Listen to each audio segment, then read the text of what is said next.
Hello and welcome to the Music Scout Podcast with myself, Lewis Fisher, and welcome to episode 2 of the Great Escape special interviews that were happening at the Great Escape last weekend. It was a very busy weekend, to say the least. I think I amassed about 75,000 steps over the 3-day festival, and that was a new record for me, I would say. Lots and lots of amazing bands that we went to go see, and one of them was Freddie Long, and so happened to interview him as well before his gig down at the Tempest, which was on the beach. So me and Freddie chat about all of his music and what is going on with his musical career at the moment. He's currently being tipped as one of the hottest prospects of 2019 into 2020, which is very exciting. And it's no doubt you saw that at the Tempest as well. It was a full gig as well. Everyone was there. It was full capacity. Rob from Band of Badgers couldn't get in into the last couple of songs. So yeah, it was really exciting to interview him just before the gig. It was about an hour and a half prior to the event, and we had a chat about his singles. So you're about to hear Sinner, which is one of his well-known singles, and then we're also going to hear the latest single, Known Better, as well. So you're going to hear 2 songs from Freddie, and then there will be the interview as well. Do enjoy. If you want to check me out on Twitter, it is the Music Scout with a little underscore. And as well as that, we have the email address, which is themusicscoutpodcast@gmail.com. And there is also the website, which is themusicscout.co.uk. So enjoy, everybody, and I will speak to you tomorrow for an interview with Archie Fawkes. Enjoy!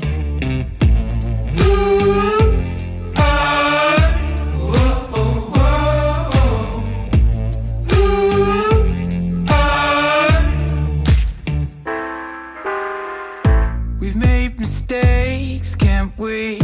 And take the blame and leave the thoughts in my mind, just say no. I'm finding it hard to let go. It's played on repeat all day. These lies and games, she said. I know it's hard to let go. The past won't change if you don't grow. They're telling me go, they're telling me stay. How do I know what's the right way? I've been here so many times, I find my way back on my own.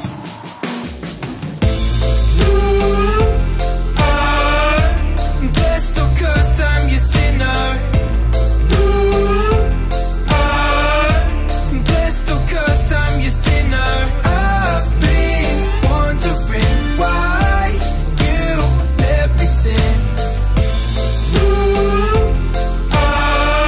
I'm blessed or cursed, I'm your sinner. I've come to see that I should have been inclined to all of the things that you told me. My mind played tricks as you fooled me.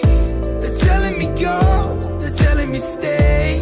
How do I know what's the right way? I've been here so many times, I find my way back on my own.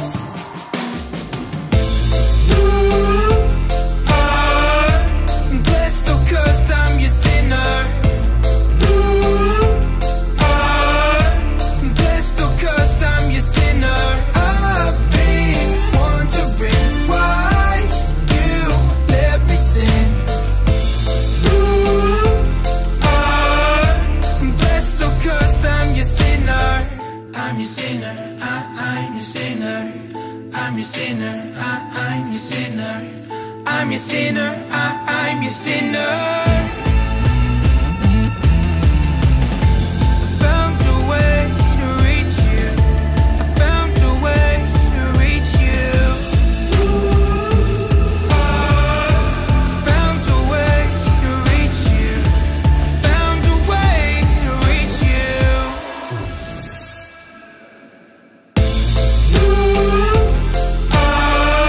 I'm blessed or cursed, I'm your sinner.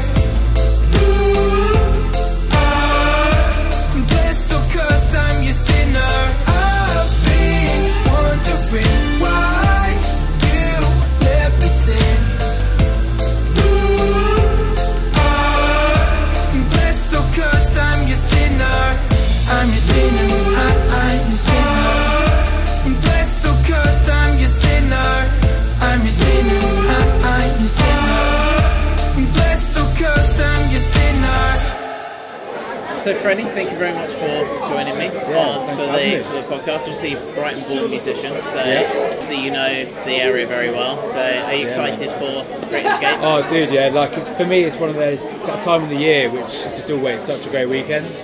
I've been coming for sort of quite a few years prior to this, so to come down and look at watch new music and also play feels like a big honour for me. So yeah, super looking forward to it, man. Obviously, you're playing in like an hour and a half, I think, or something. Excited for the song. Yeah, dude, can't wait for that. Playing at 3:30 at the Tempest, so yeah, it should be good, man. Great. And then checking other bands out later on as well. Yeah. Are any on your radar as of yet? Or I'm gonna go and see Joy Crooks. Okay.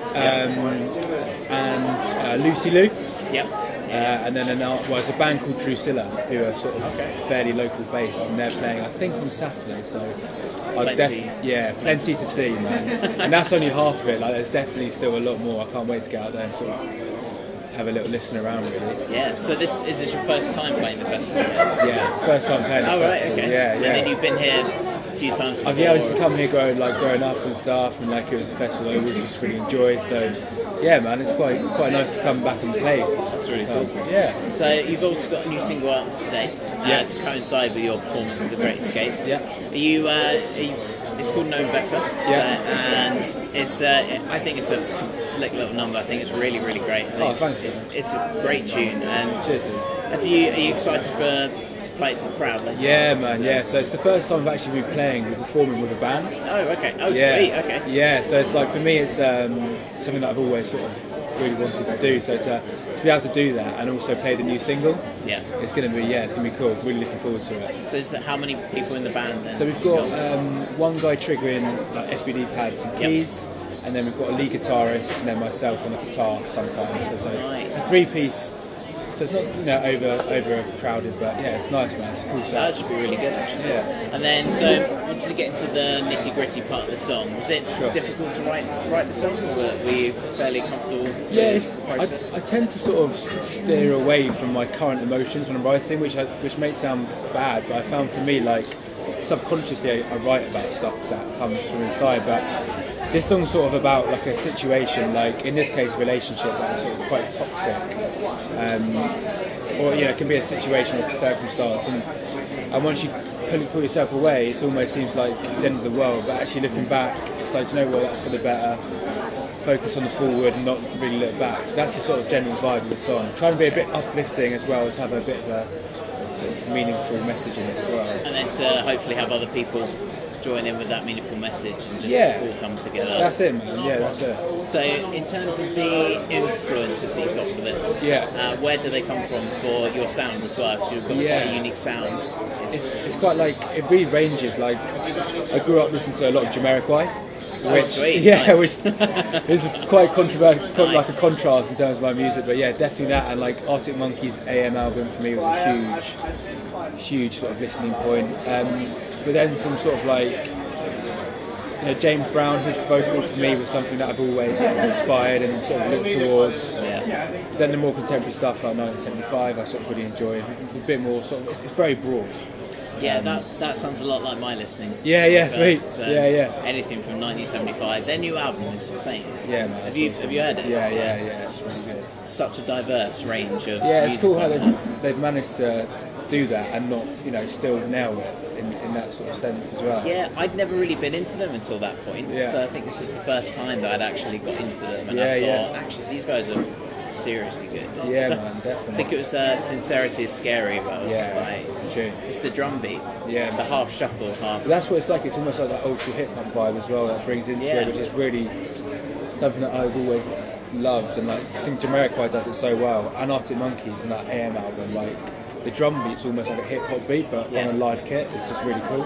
So is this what you're trying to implement into your music as well, sort of like that hip hop? I don't know. Yeah, maybe. Like, I guess more like we've got a few singles coming out later on. That may be more inclined towards that way. But I think it's just the drum rhythm that I just really like the space and like how it sort of just flows a bit better. So yeah, it's definitely something that I'm sort of think about now and then. Okay. Sure. So your lyrics seem quite personal and cryptic. So on Better Known, you've got the lyrics about Real World, Underworld, and then Westworld. Yeah. I thought, how do you create these unique lyrics? Because I picked up on that. I was like, actually, that's quite cool. So yeah. How did you create and pick up on these sort of cryptic messages? Again, like Alex Turner, out of the Arctic Monkeys, is like one of my idols in terms of his songwriting abilities. And he does this a lot. You know, he chooses quite descriptive words and sort of plays around it. So I guess on this one, I'm just trying to remember. I think Westworld and Underworld was definitely something I wanted to use. Yeah. So like from that, it just evolved, and then sort of the Real World came into it as well, and sort of ended up working out. And then is that playing into your other songs as well? Is that sort of your message you want to try and get across, a cryptic message, or? I guess now and then. I mean, Sinner as well. That's out. It's got a few sort of lyrics like that. But apart from that, I don't essentially go into a session and be like, I want to try and hit that. Yeah. But it's more just sort of see how it vibes, and then just go with the flow, really. So when you're writing music, do you normally just write by yourself, or do you have other people around you to try and either pick up on a drum beat or a melody of some sort? How do you? I tend to like working with producers or other songwriters. For me, like the more creative heads on a product, on like a process, it sort of develops. Like I play the guitar, but it's always great, with a professional who can play the keys, can play the guitar, can really sort of expand the music beyond what I could do. Yeah. So I always really enjoy collaborating with producers and songwriters and other artists. And then they, in turn, sort of influence your music in a way that you didn't really think of before. Exactly, pushed me to sort of new limits, sort of show me a different sound, which I did sort of a couple of years ago, like exploring different sounds and stuff. So it's been I definitely say I enjoy working with people for sure. And then so from that, as your sound, since you started, for example, so it developed over time when you crafted and sort of honed in on what you wanted to do. I think so. I mean, I came across a video of me singing like back in must be like 4 years ago, or 3 years ago, and I was just like, oh no.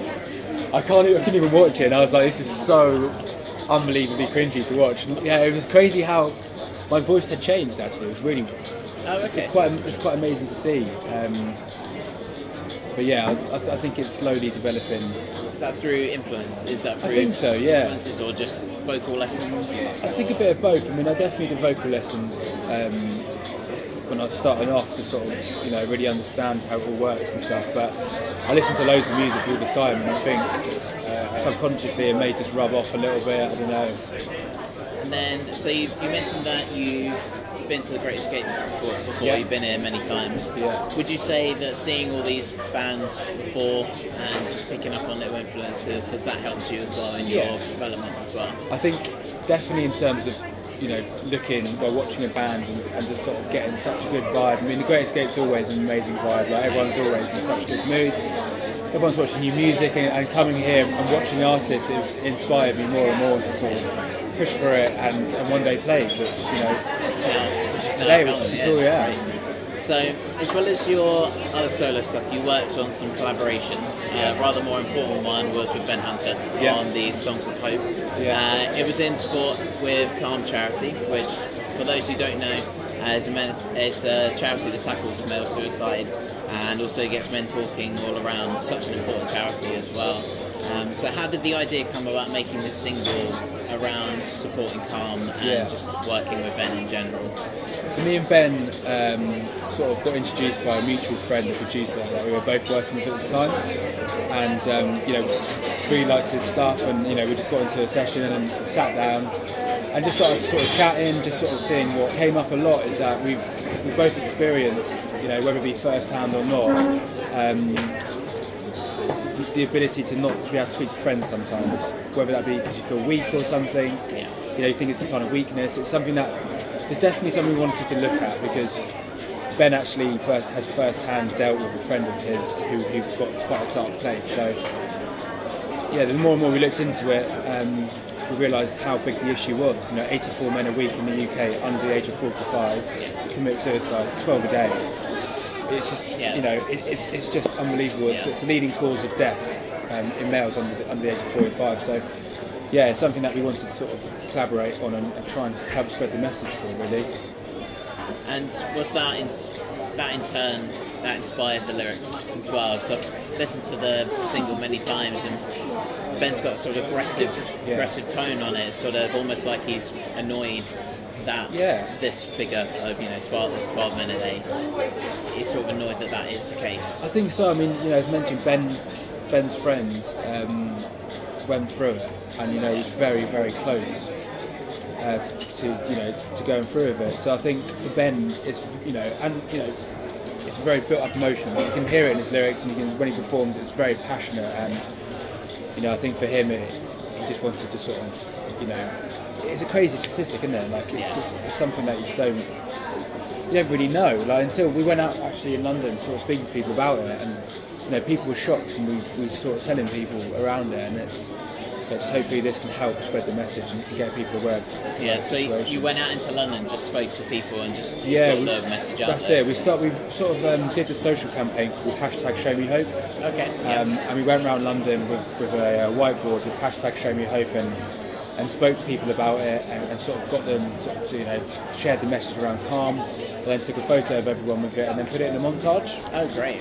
Which you can sort of, it's available online and stuff. So yeah, it was a really nice moment to go out and sort of start speaking to people about it. That's great. Yeah, that's really cool. And then, so in terms of the songwriter, so you and Ben sat down and decided we want to write a song. Yeah. What did he bring to the table that was so different to what you've been doing in your solo stuff? Yeah, I mean, it was very different, obviously, because I've never worked with a rapper before in that sense. So, but having said that, we started writing on the guitar. So it did start off quite raw. So we sort of came up with some chords, which then we were like, okay, yeah, this is definitely the sort of vibe and the concept we want to go around. And then in a session with a producer who was then able to create the sound to be more how it is now. But yeah, no, it was a great experience. It's something that I've not done a lot of. So would you work with another rapper again in the think future? So. Yeah, I mean, I love working with, you know, other people. I think it's amazing what can come out of it. I mean, you know, something like that would have never happened on myself. So no, definitely, it's something that I really enjoyed for sure. And then did you take that experience and put it into? So did you? The EP that you've got coming out soon. So for new music, for example, will you be maybe taking that into consideration, like maybe a collaboration on the new music when you write? Yeah, maybe, definitely. Yeah, I mean, I'm definitely open to getting into the studio as much as possible and work with different artists and sort of see what comes about, for sure. Yeah. And then with your live performances, have you done many live performances this year, or is this some of the first? Yeah, I've done a few solo. Played the Communion Night at Nottingham Arts Club a few months back, but this is the first one with a band. So yeah, man, like it's super exciting. Like I can't wait to get out and sort of play. Yeah. And then, have you played any other places in Brighton, or is this going to be? This is actually the first place I played. Oh, really? Which is pretty crazy considering I sort of grew up around the area. So yeah, I know, it's mad. Should maybe go to different places and just after this one, just right, I'm just going to go play it every single day. Definitely, man. Yeah, that'd be so sweet. I mean, I'm definitely going to go and check out as many venues as I can because it's such a. I think one of my favourites is probably the Old Market. Yeah. I think that's 500 venue, 500 nice. venues. So it's an old 17th century building, awesome. I think. So yeah, great. Acoustics in there are great. I think one of the artists I'll probably go see is in church as well. Oh, that's my aim. Yeah. This festival is to try and go see someone in the festival. Because that acoustics in the church is pretty crazy. Yeah, that's sick. A good friend of mine, he said he played a jazz gig in a church, and he said the acoustics were so good. It's the church just down on London Road. Okay, cool. And he said that the acoustics in there, so that when they finished, it sort of was bouncing for about 10 seconds. That's so amazing. You could just leave. It's just like natural reverb. Yeah, it was great. Yeah, just complete and utter natural reverb. Yeah. So playing in a church or playing in. So we were in the Hope and Ruin last night, and even there it's really small and intimate. Yeah. But then that's what's good about the Great Escape. You might next year you might be playing at a 1,000 capacity venue, for all I know, and then people can see you at such small intimate. Yeah, it's cool, isn't it? Yeah, definitely, for sure. Does that not scare you? Does that make you a little bit conscious that it will be a confined venue? Yeah, I always get sort of like pre-show nerves, but I think like in a it's quite excitement as well. I guess like it's excitement and a little bit like, oh yeah, I can't wait to get out on stage, but I find when I'm up there, just zone in and then just, yeah. So I'm looking forward to it. Yeah, it's going to be quite an intimate show, but yeah, it should be cool. Yeah, so the intimacy can sometimes get to people, so you can see a lot. So normally you can just see the stage and not the audience. That's it. Does that get to you a little bit, or are you fairly relaxed with? Yeah, I think people chatting in the audience, for example. Yeah, I guess. I guess sometimes it's comfortable. I guess when you can hear other sounds coming in, it starts to play a little bit, and you start to lose focus and stuff. But from doing loads of open mic nights, there's a lot of in pubs chatting, so I was fairly getting used to it now. So yeah, it should be good. So, word of advice then for anyone who will be playing, say, next year. Yeah.